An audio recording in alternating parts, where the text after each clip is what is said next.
put out a poll since the preseason, and it's time that we update that because, like I said off the top, teams are 33%, one third of the way through their regular season for the most part. There's a few that have had their bye week already. But we've seen a lot of teams 4 or even 5 times already if they played on week 0. So it's a really good checkpoint right now. Coming to the end of September, we'll be in October by the end of this weekend. Let's look at our personal top 10s. And before you ask, what's our methodology here? This is just our opinion. We're not basing this, we're trying not to base it off preseason hype. We're trying to base it off results on the field, eye test, and who you've beaten, who you've played. And in addition, we're trying to, some people use a model, some people use, we want to pass off the judgment. We're not doing that here. We are putting ourselves out there. This is our opinion on who the 10 best teams in college football are. So I'm going to start going through Mitch's real quick, Garrett, and you can hop in with yours after that, and I'll close out with mine. But Mitch is going to lead off with Washington at number 1. And I think that's fascinating. He said in our doc this week, as he was putting this in, he will die on the Washington hill. I think that's a fair hill to die on. I don't have them number 1. You can see I have them in my top 4, but Washington has looked very, very impressive this year. He's got Texas at number 2, Oregon at number 3, Georgia all the way down at number 4, Michigan at number 5, Florida State at 6, Ohio State at 7, Penn State at 8, Notre Dame at 9, and the USC Trojans, everyone's favorite half team, sneaking in to hit the top 10 at number 10. Garrett, any strong thoughts on Mitch's top 10? What do you get right and wrong? Well, I mean, obviously Washington at the top spot is a bold choice, but I think that he's kind of got it. You said everyone's favorite half team. It might be Washington. I mean, I'm not saying Washington has a bad defense or anything. They've got a good defense, but man, their offense just makes up for it. And it almost doesn't matter how well their defense plays at all. They could just score infinity points whenever they feel like it. So love the Washington pick. Obviously, I disagree with it, but love the Washington pick. I think I like Mitch's in terms of speculation and where he thinks they're going to go. I sort of have what I've seen. My top 10 was very much based on what I've seen and sort of what you've earned. And so that was kind of how I ended up making my rankings. But I love kind of what Mitch is doing, just saying like, hey, I'm looking at the best teams and I'm going to go ahead and go with who I think is best and who I think is better. So love the picks. I feel a little, Michigan disrespect there, slide them down to 5. But, I get it. It is what it is. Maybe not as much Big Ten respect as I think that he should have right now. Well, take us through your top 10 real quick. Yeah, so I'm leading off with Florida State at number 1. Like I just said, I'm picking based on what I've seen so far and what you've earned. And they beat a really, really good LSU team week 1, who that LSU team is now kind of tearing through the SEC. He beat a really, really good LSU team week 1, and they did a really good job with that. And then they followed it up with a road win with Clemson. And yeah, they had the slip up with Boston College, but as I've said, you get one kind of bad and not really that convinced game before I'm really out on you as a team. And so I'm going Florida State with the 2 signature wins. Michigan, Georgia are my 2-3. They haven't really played like any challenging teams, but they've both taken care of business. I think Michigan's the better team right now. They play better just across the board. I think they're more consistent. And I know what I'm going to get out of Michigan every week, as opposed to, Georgia can have kind of the slow starts or, they kind of disappear for a quarter. So I'm doing that. Kind of teased this on the last show, but Oregon, number 4 for me, really impressed what they did against Colorado. And just so far, they've just been torching everybody. I think they have that killer mindset. And I love that out of teams. If I see that, you want to win, you want to run it up on a team, you just want to go after that team, go straight for the throat. Love that out of Oregon. So I put them number 4. Washington, number 5. Again, kind of talked about that with Mitch, just scoring infinity points. Ohio State, number 6. They earned it. They beat up Notre Dame.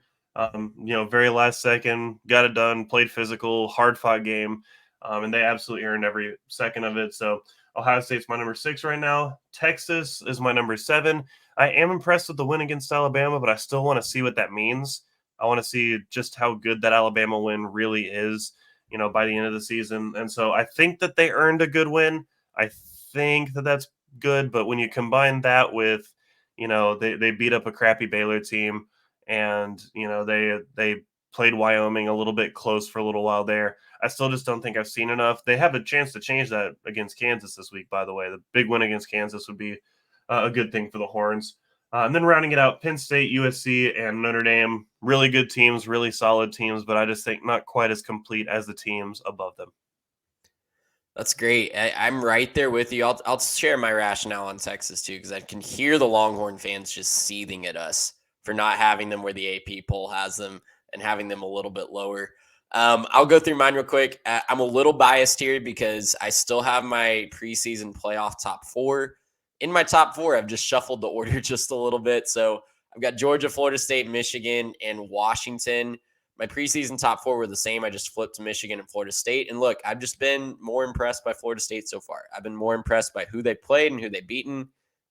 No one can match the 2 wins that Florida State has, in my opinion. Georgia is a total I know we said we were trying to take preseason hype out of it, but from a talent perspective and what they're doing, I know the slow starts have been a concern, but Georgia is getting it done and taking care of business.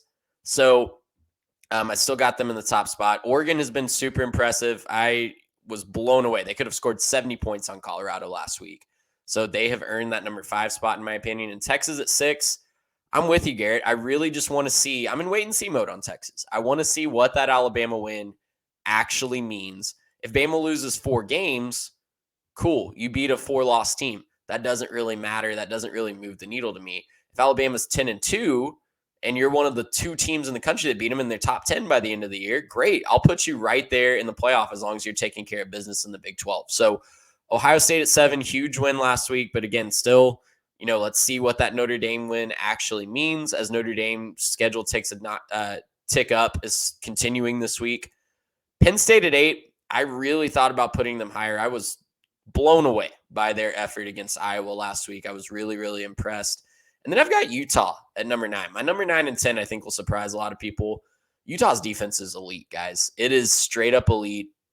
They have carried the Utes to 3 Power 5 wins. I didn't look this up, but I bet you'd struggle to find another team that already has 3 wins against Power 5 competition so far this year, with Utah knocking off Florida, Baylor, and UCLA last week. And 2 of those currently ranked in the top 25. So very, very impressive resume for Utah as well.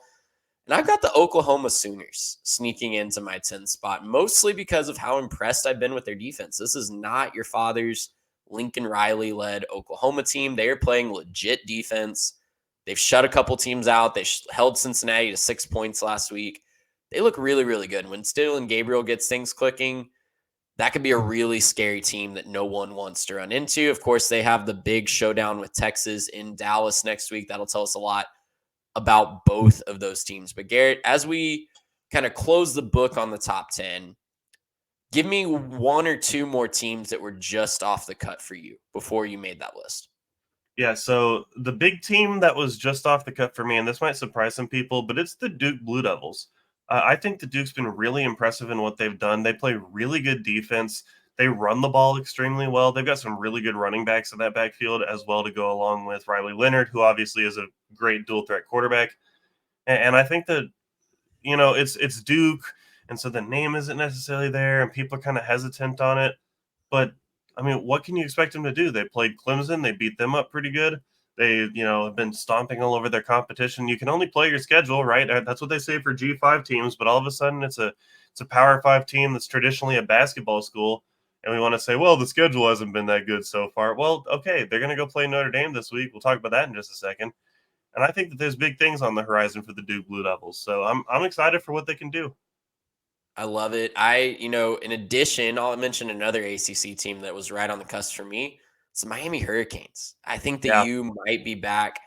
I think their win against A&M is going to look better and better. A&M obviously has some quarterback possible problems, but they can point to saying, even if A&M falls off a little bit, losing their quarterback, they can point to it and say, hey, we beat them with Connor Wegman. We beat them with their guy, their 5-star.